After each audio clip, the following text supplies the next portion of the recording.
Divide 544 by 4 in a long division method. 4 times 1 is 4. On subtracting, we get 1. So now this 1 is less than 4. So we put down this 4 and it is 14. 4 times 3 is 12. On subtracting, we get 2. So again, this 2 is less than 4.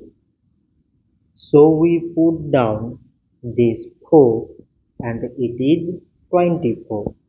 4 times 6 is 24. On subtracting, we get 0. So 544 divided by 4 is 136. So this much for today and thanks for watching.